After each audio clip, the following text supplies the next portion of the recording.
guys. Unboxing daw siya, guys. I-unbox niya yung lagayan ng mineral water.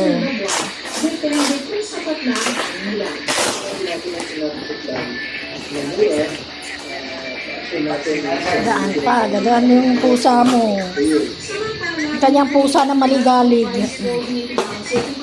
Dati yan. Dati yan. Sabi mo may alam sa buhay. Sabi mo, ganito? Oh. Nandito naman talaga sa mga talaga. Wala. Ano ka ba? Oo nga, pero naiwan mo doon. Hindi yan naiwan. Dito talaga yan eh. Di sa plastic?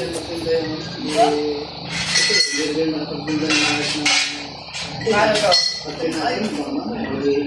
Hinihimok ng DA ang mga rice traders at importers na rin Ba't isa lang ito? import ng Oo nga. 5% duty rice. Tingnan mo kasi sa drawing. Rita Reyes, nakatuto 24 oras.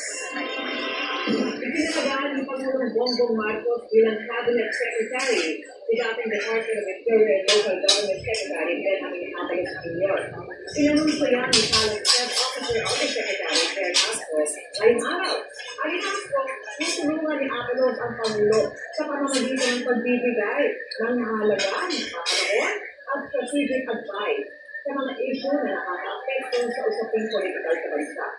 Bago ang naturang pagpapalaga, nagsisisi ng palihin ng DILG si Avalos mula 2022 hanggang 2024.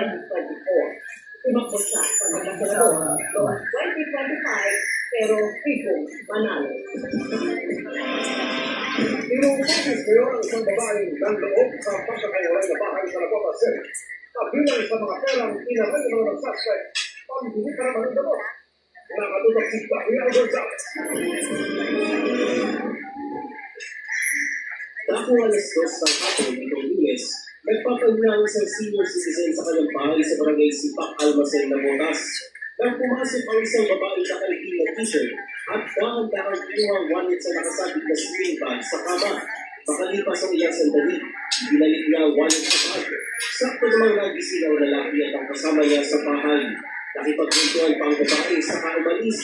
Patay sa Facebook post ng anak ng biktima, natangay ng babae ang 2,000 piso mula sa kanilang bedridden na tatay. Pambili raw sana ito ng kanyang gamot.